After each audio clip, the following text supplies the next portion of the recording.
प्रसार भारती अभिलेखागार की प्रस्तुति सदाबहार सुनहरे दौर का अनमोल खजाना।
वो मैना कहाँ गई?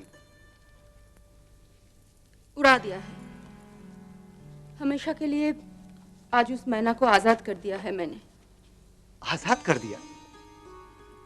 इतने प्यार से, इतने शौक से पाली हुई मैना को तुमने एक झटके में उड़ा दिया।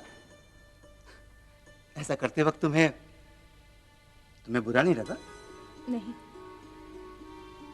मेरे शौक के चलते उस छोटे से जीव का दम जो घुट रहा था उस पिंजरे में।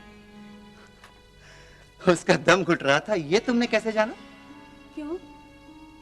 पिंजरे में उसका छटपटाना देखकर बीच बीच में दिखाई देता कैसे अनमनी सी होकर वो पिंजरे में से सिर उठाए आकाश की तरफ हसरत भरी नजरों से देखती रहती। तब मुझे कैसा लगता था जानते हो? मुझे लगता था जैसे आकाश की तरफ इशारा करती हुई वो मुक्ति के स्वप्न में डूबी हुई है।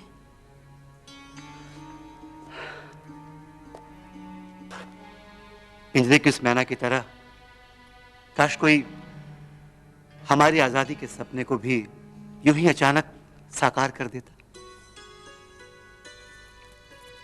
छी, तुम एक विप्लवी हो। दूसरों के भरोसे रास्ता खोजना तुम्हें शोभा नहीं देता। तुम ठीक कहती हो दिलावती, लेकिन जिस रास्ते को हमने चुना है उसका कोई अंत है भी या नहीं, यही तो मेरी समझ में नहीं आ रहा है। क्यों? ऐसा क्यों कह रहे हो तुम? पता नहीं, शायद अंदर ही अंदर टूट सा गया हूं, थक गया हूं।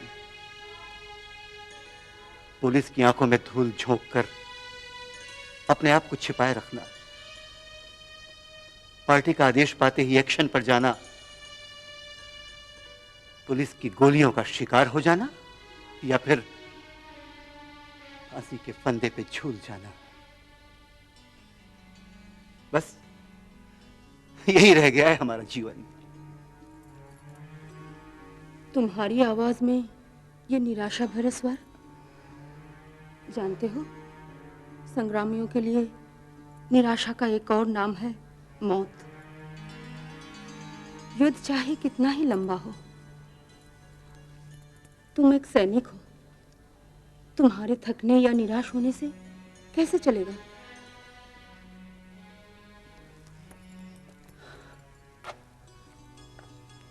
लीलावती, तुम शायद ठीक कहती हो। हम सैनिक हैं। हमारे अभियान में थकान शब्द की कोई जगह नहीं। लेकिन लीलावती, तुम्हें देखकर मुझे ऐसा कभी लगा नहीं कि तुम इस बारे में इतना कुछ सोचती हो। सोचना पड़ता है महाशय, क्योंकि मैं तुम्हारी एक मुक्त योद्धा की पत्नी हूं। अच्छा, अगर हम अपनी भूमिकाएं बदल लें तो कैसा रहे? मैं एक विप्लवी न होकर एक विप्लवनी का पति बन जाऊं तो? तुम क्या समझते हो, मैं विप्लवनी नहीं हूं? हाँ, तुम्हारी तरह ढाल तलवार लेकर मैं मुक्ति पथ पर नहीं उतरी, लेकिन हमारा स्वाधीनता का सपना साकार हो, हमेशा इस मंत्र को अपने मन में छुपा कर रखती हूँ। देख रहा हूं, तुम्हारे मन में इस बात के लिए सिर्फ कामना ही नहीं बल्कि तुम्हें पूरा विश्वास भी है। तुम ठीक कहते हो। मेरा दृढ़ विश्वास है कि जीत तुम्हारी ही होगी।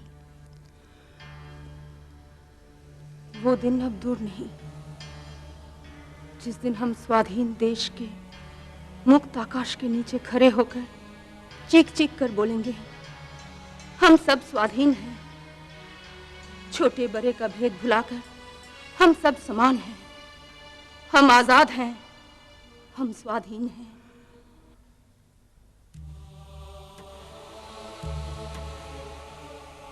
तुमने स्वाधीनता का अर्थ समझने में गलती की है लीलावती। इसे बनाए रखने में, इसे संजोए रखने में समय चाहिए। सैकड़ों बरसों की पराधीनता की ग्लानि को मिटा पाना क्या इतना सहज है? हमें और इंतजार करना होगा और समय ही प्रमाणित करेगा कि हमारी चेष्टा और हमारा इंतजार सफल हुआ है और हम सही अर्थों में स्वाधीन हुए हैं। स्वाधीन।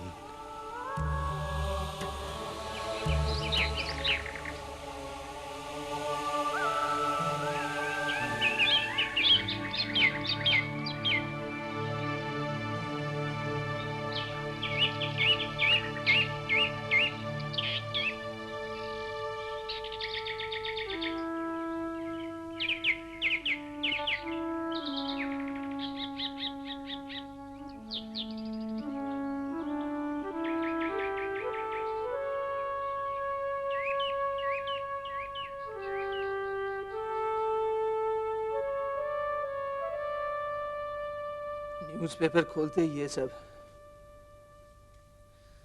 खून खराबा, लूटमार, दंगा फसाद। बाबूजी, ऐसा लगता है जैसे ये सब खबरें छापना अखबार वालों का मकसद हो गया है। ठीक कहते हो रमेश, लेकिन ये हत्या वगैरह की खबरें अब मेरे लिए खबरें रही ही नहीं, क्योंकि अखबार खोलते ही दुर्घटनाओं की जिन खबरों पर नजर जाती है वो तो एक रूटीन बन गई है। मेरी तो ये समझ में नहीं आता है बाबा कि एक इंसान, रक्त मांस का बना हुआ एक इंसान कैसे कुछ पैसों के लिए दूसरे इंसान को बिना किसी दुविधा के छुरा घूम सकता है। दोष सिर्फ लोगों का नहीं बेटे, इस सिस्टम का है।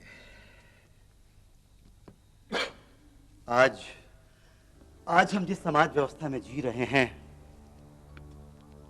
उसमें वर्ग भेद अपने अपने चरम पर पहुंच चुका है। इसीलिए ये लूटपाट, मार काट जरूरी सी हो गई है। एक तरफ वे लोग हैं जिनके पास बहुत कुछ है, लेकिन और ज्यादा पाने की लालसा उन्हें खाए जा रही है। और दूसरी ओर वो है जिनके पास कुछ नहीं है और कुछ नहीं पाने का क्षोभ उन्हें सता रहा है। इसीलिए ये क्लास कॉन्फ्लिक्ट है। दोनों की पॉलिसी एक ही है, शांति नहीं, युद्ध चाहिए। लेकिन बाबूजी, ये सब और कितने दिन तक चलेगा? इसका कोई समाधान तो होना ही चाहिए ना? जरूर होना चाहिए, लेकिन बिल्ली के गले में घंटी बांधने वाला ही तो नजर नहीं आ रहा। हाँ, और उसके मिलने की कोई आशा भी तो नहीं दिखाई देती। ऐसा मत कहो बेटे। बीच दरिया में पहुंचते न पहुंचते यूं हिम्मत हारने से कैसे चलेगा? अभी तो आजादी मिले केवल 50 साल ही हुए हैं।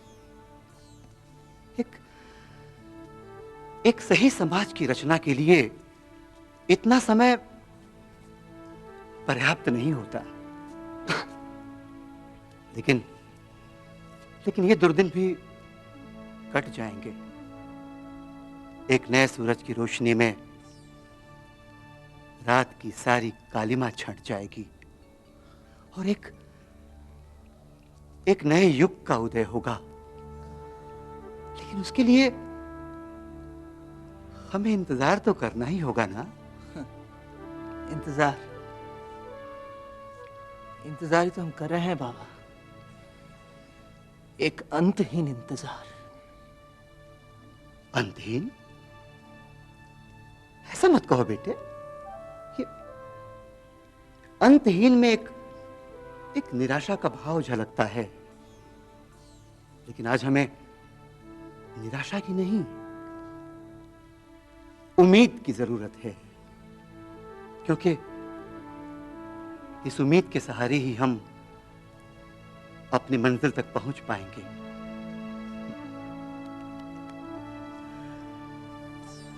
ये सविता दिखाई नहीं दे रही। गई कहां ये लड़की?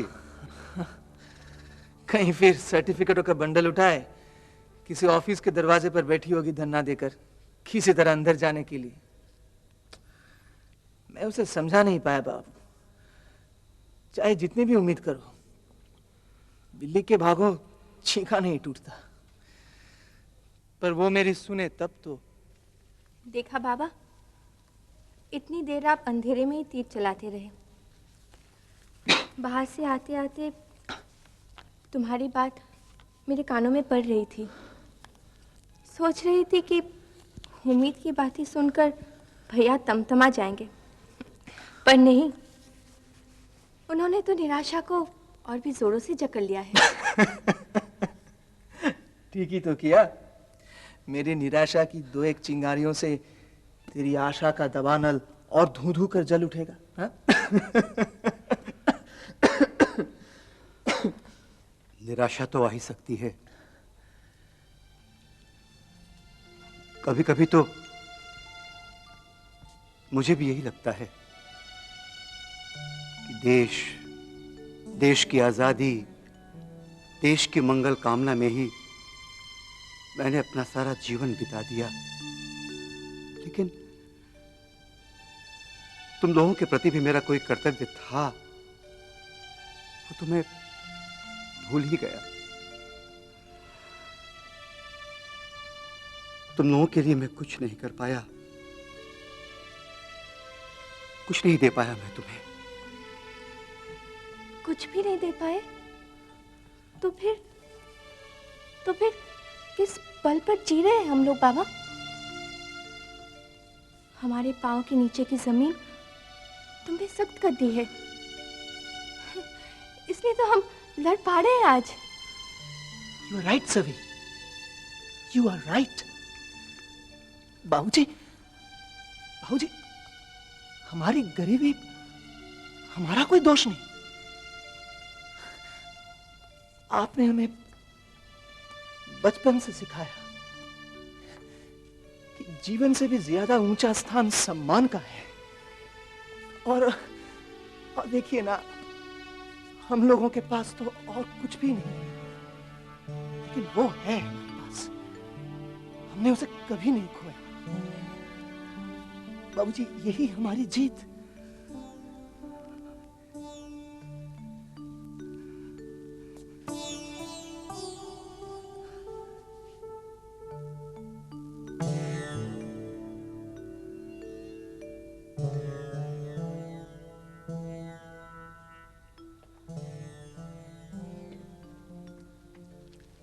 नमस्ते मास्टर जी। नमस्ते नमस्ते। बैठो बैठो बैठो तुम।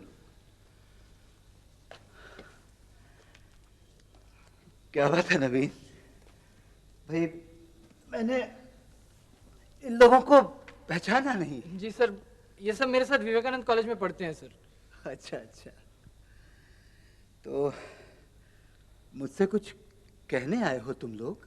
जी सर, कहने तो आए हैं, पर कैसे शुरू करें कुछ समझ में नहीं आ रहा सर। ऐसी कौन सी बात है भाई जो मुझसे कहने में इतना इतना संकोच हो रहा है तुम्हें? जी दरअसल सर, अब हम एक सवाल के जवाब की तलाश में आपके पास आए हैं सर। हमारी हमारी काफ़ी कोशिशों के बावजूद हम उस सवाल का हल नहीं निकाल पा रहे हैं सर। ऐसा कौन सा सवाल है भाई जिसके हल की खोज में हताश होकर तुम लोग मेरे पास आए हो? साफ साफ बताओ, बात क्या है? सर, ये दुनिया काफ़ी बदल गई है और हमने अपनी आंखों से इसे बदलते हुए देखा है। और सर, इसके जिम्मेदार भी आप ही हैं। मैं? जी सर, आप। हमने बचपन से आपकी श्रद्धा की, आपकी पूजा की। तो पता है क्यों? क्योंकि हमने कभी भी आपको अन्याय के सामने झुकते हुए नहीं देखा। लेकिन आज क्या? लेकिन आज सर, आप तिहारगंज के निवासियों के लिए बेगाने हो गए हैं।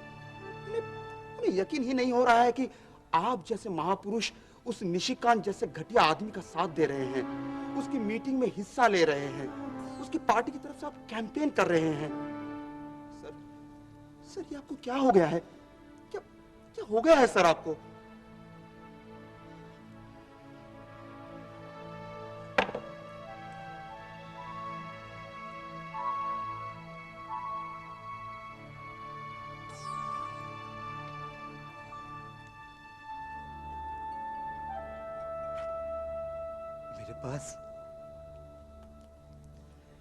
मेरे पास इसके अलावा और कोई रास्ता भी तो नहीं बचा है। इस दुनिया में जिंदा रहने के लिए, बचे रहने के लिए एक दूसरे का साथ देना बहुत जरूरी है। मुझे यकीन नहीं हो रहा सर कि ये सब आप कह रहे हैं।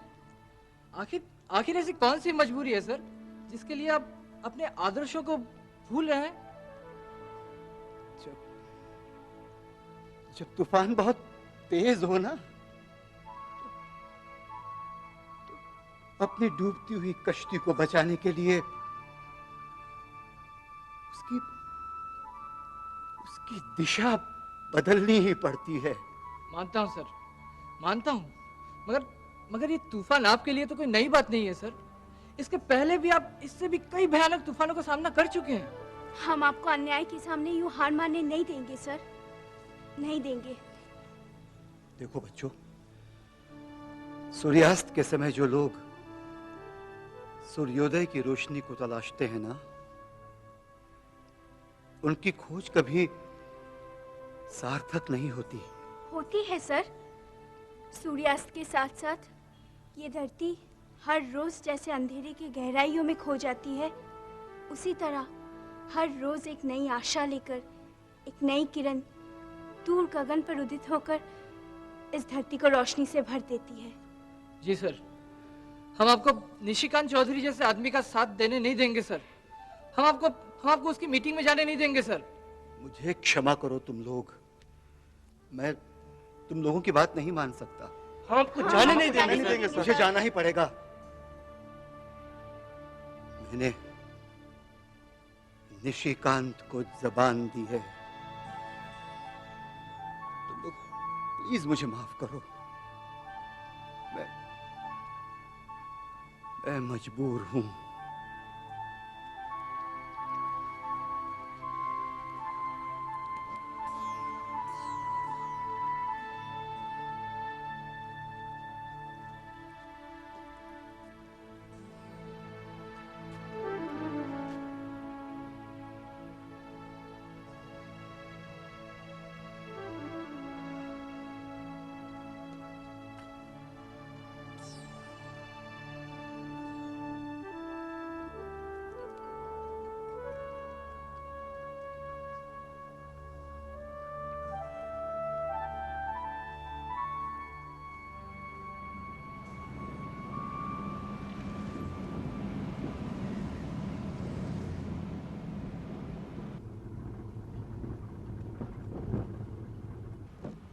दरअसल मास्टर जी, वो निशिकांत के एक दोस्त के लिए देर हो गई।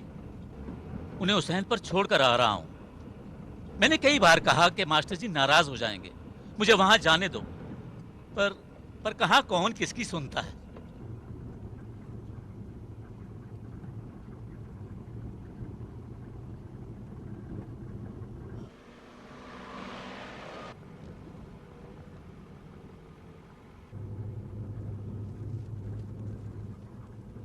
ले, कुछ खा ले। लेकिन बाबूजी। कोई लेकिन वेकिन नहीं, हर काम समय पे करना चाहिए। हमारे खाने का समय हो गया है। क्यों भैया, तुम कुछ खाओगे? ये आप क्या कर रहे हैं मास्टर जी? निशिकांत जी ने तो आप लोगों के लिए खाने का सारा बंदोबस्त कर रखा है। बेवक्त खाना ठीक नहीं है भाई।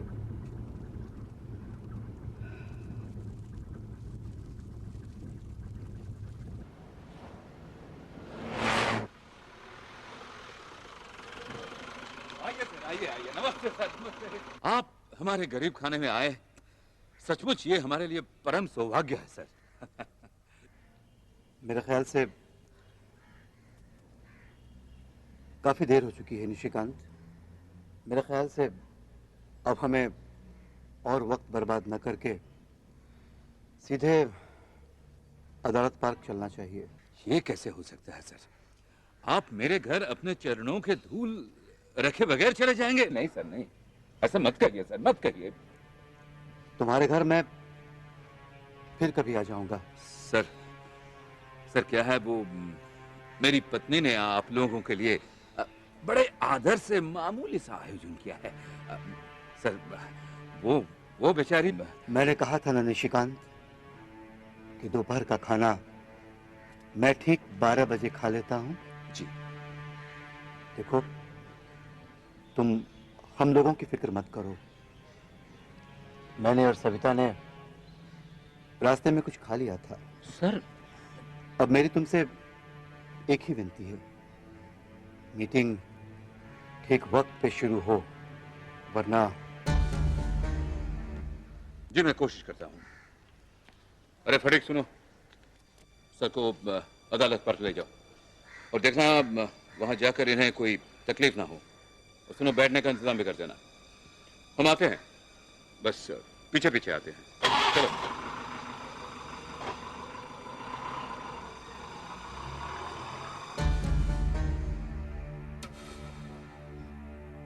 भाइयों और बहनों, इतनी देर आपने तिहारगंज की लाइब्रेरी के प्रेसिडेंट श्री ज्योति भूषण जी को बड़े धैर्यपूर्वक सुना। अब मैं आपके अपने मास्टर जी यानी श्री भूपति मोहन घोष जी से विनती करता हूं कि वो आपके सामने आकर 2 शब्द कहें।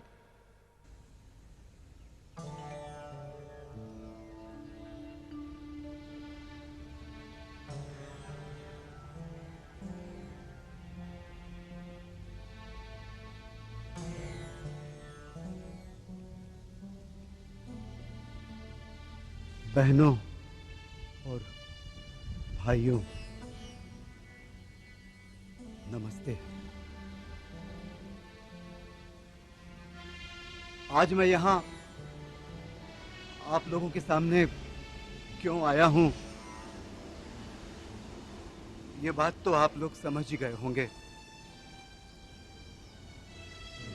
तिहारगंज के श्री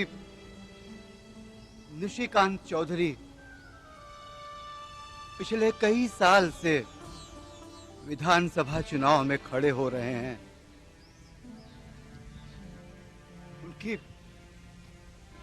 उनकी बड़ी तमन्ना है, बड़ी इच्छा है कि मैं उनकी ओर से चुनाव प्रचार करूं। इस तरह की और भी कई सभाओं में जाकर लोगों के सामने हाथ जोड़कर उनसे विनती करूं कि आप अपना बहुमूल्य वोट निशिकांत चौधरी को ही दें। पिछले दोनों बार उनका ये अनुरोध मैंने ठुकरा दिया था। पता है क्यों? क्योंकि मुझे आज की इस राजनीति और उसमें हिस्सा लेने वाले राजनीतिज्ञों पर जरा सा भी भरोसा नहीं, विश्वास नहीं। अब आप ये जानना चाहेंगे कि जब मुझे आज की इस पॉलिटिक्स से इतनी ही नफरत है तो मैं यहां आप लोगों के सामने क्यों खड़ा हूं? क्या मेरी राय अचानक बदल गई है? क्या मुझे तिहारगंज के निशिकांत चौधरी में अचानक ऐसी कोई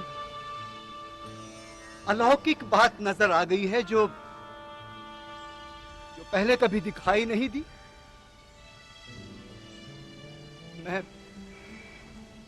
मैं अपने बारे में कोई सफाई नहीं देना चाहता।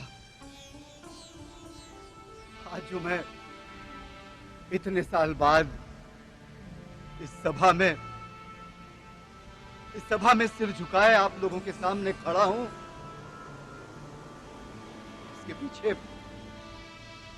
इसके पीछे मेरा भी कुछ स्वार्थ है। इसकी चर्चा मैं आपसे बाद में करूंगा। पहले मेरा कर्तव्य बनता है कि मैं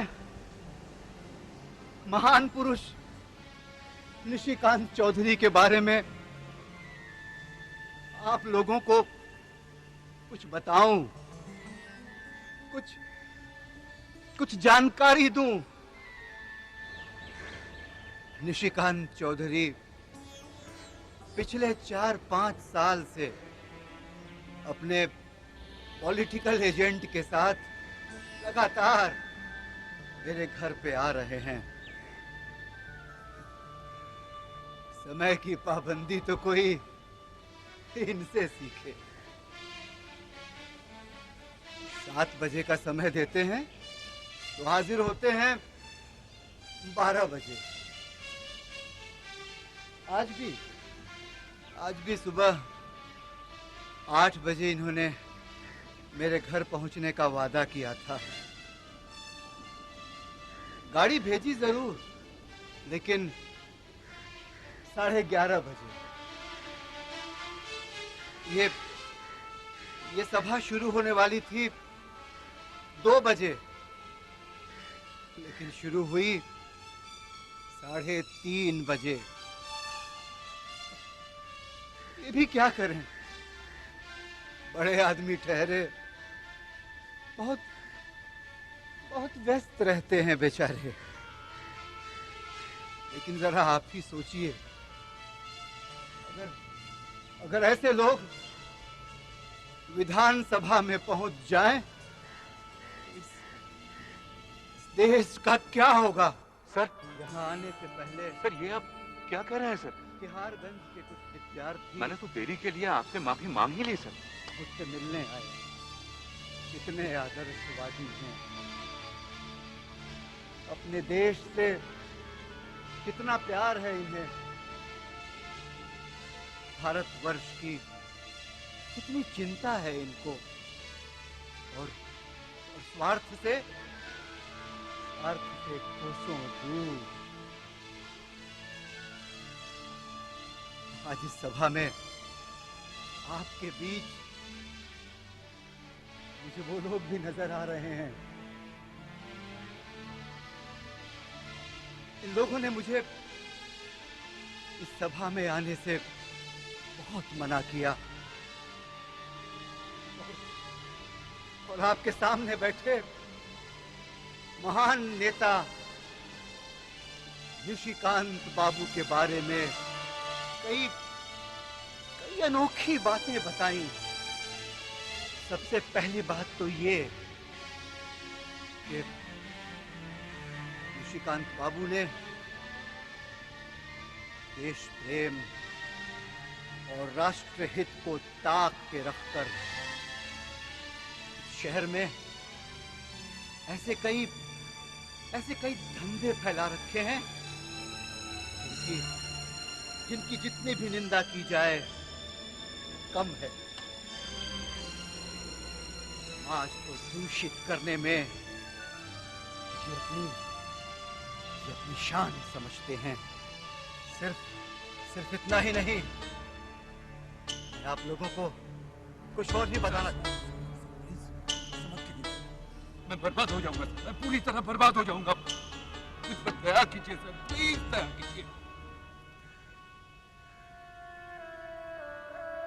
निशिकांत बाबू और भी ऐसे कई धंधों में शामिल हैं कि बहु बेटियों के सामने जिनकी चर्चा तक करना मैं पाप समझता हूं।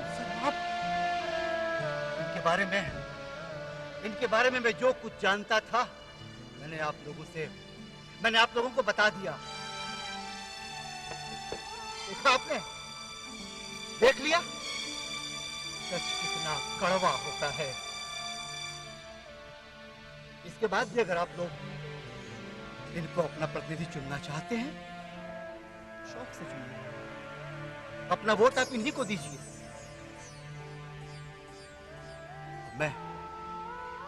अब मैं आप लोगों से अपने बारे में भी कुछ कहना चाहूंगा। 75 साल की उम्र में मेरी भी मति मारी गई है, तो आज मैं यहाँ आप लोगों के सामने इस तरह से खड़ा हूं। जब निशिकांत ने इस प्रचार के बदले मेरी बेटी सविता को एक नौकरी और मेरे बेटे को बिजनेस में मदद करने का आश्वासन दिया, तो ये लोभ मैं छोड़ नहीं सका। आज मैं महसूस कर रहा हूं कि मैंने जिंदगी में इससे बड़ा पाप कभी नहीं किया। आज आप लोगों से ये सारी बातें कहकर मेरी छाती का बहुत बड़ा बोझ हल्का हो गया है।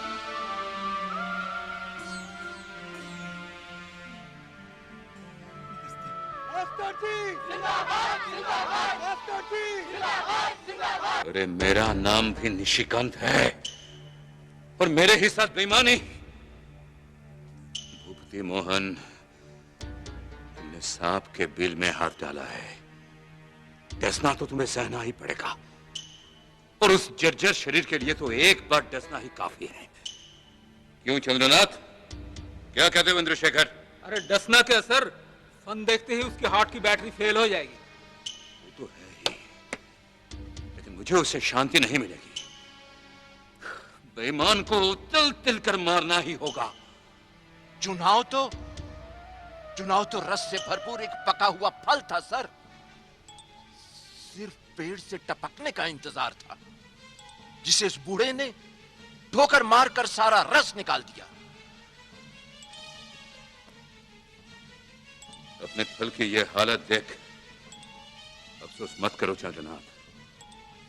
अरे पेड़ जब है फल तो फिर मिलेंगे, लेकिन जो फल मेरे सामने था, जिसे उस बूढ़े गीद ने बर्बाद कर दिया, जब तक उस बूढ़े को मैं भी बर्बाद न कर दूं तो तब तक मुझे चैन नहीं मिलेगा, चैन नहीं मिलेगा मुझे। फटीक कहां है? अरे फटीक कहां है? फटीक!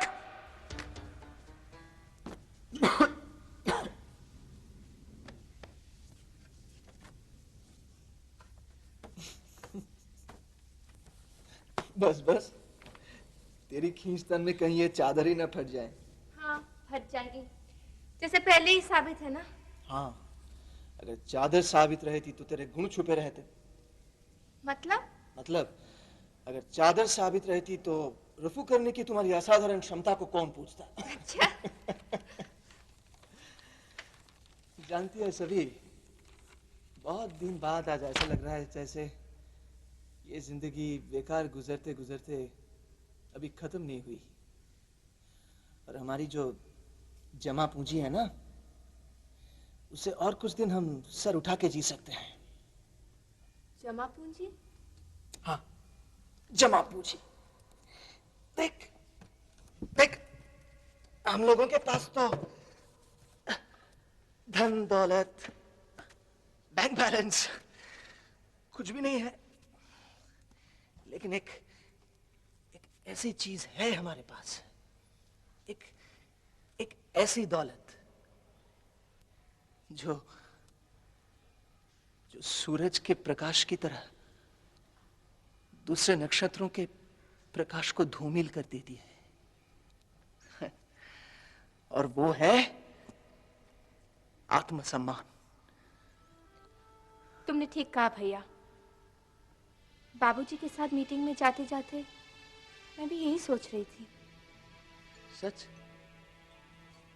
तुझे भी ऐसा ही लगा था कि निशिकांत की कैंपेन में बाबा का शामिल होना एक प्रकार से बाबा के लिए सुसाइड करने के बराबर था? हाँ, ऐसा ही लगा था।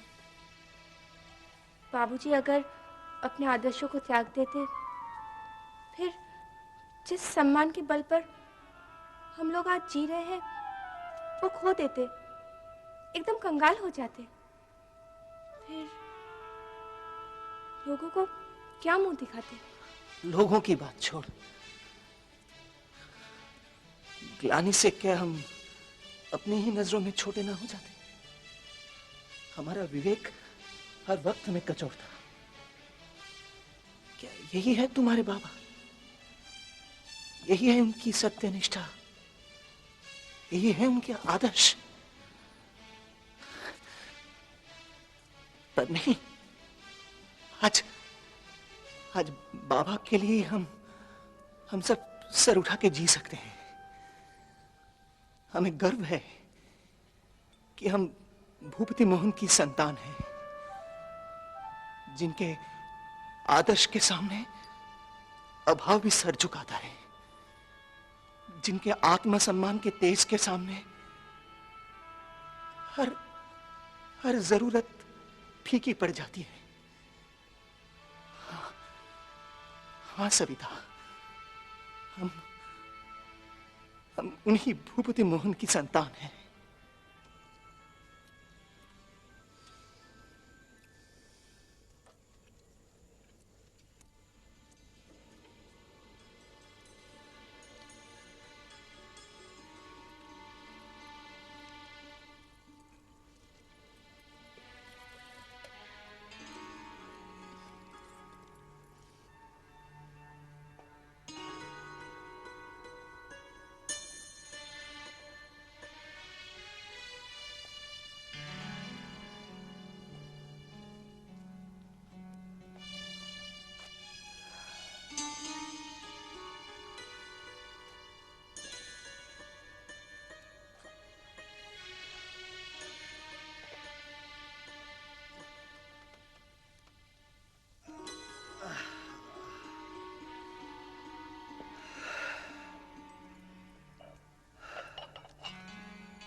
जरा खड़े हो गए? क्यों, क्या बात है? खड़े तो हो जाओ, फिर बताती हूँ। अच्छा,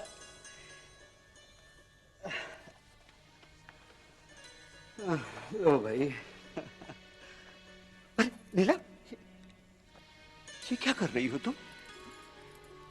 अगर मेरी बात मानकर तुम सचमुच निशिकांत का साथ दे देते तो मैं अपने आप को कभी माफ नहीं करती। मुझे तुम पर पूरा यकीन था कि तुम ऐसा कोई काम नहीं करोगे जिससे तुम्हारा और तुम्हारे परिवार का सर नीचा हो जाए। क्या हुआ?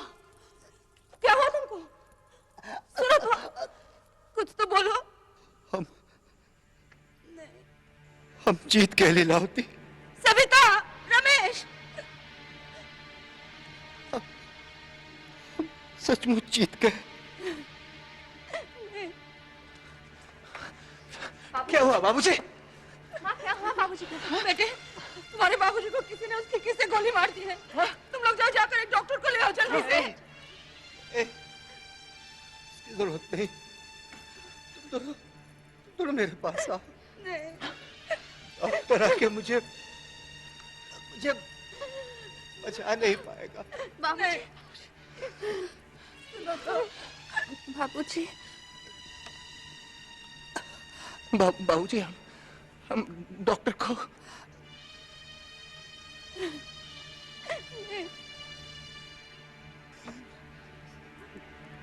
कहते हैं मौत का दर्द बड़ा भयानक होता है बाबूजी। बड़ा असहनीय होता है। कहा मैं तो ऐसा कुछ भी महसूस नहीं कर रहा। नहीं। देखो ना, आज देश के लिए लड़ते लड़ते कितने साल हो गए।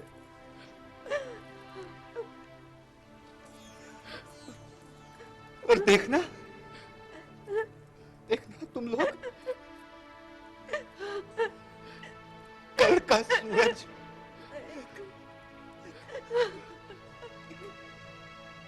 नया सवेरा, नया संदेशा लेकर आएगा। लोगों में एक नया जोश, एक नई उमंग भर देगा। देश के लिए मर मिटने की चाह को एक नया अर्थ देगा। तभी सही मानों में हमारी जीत होगी।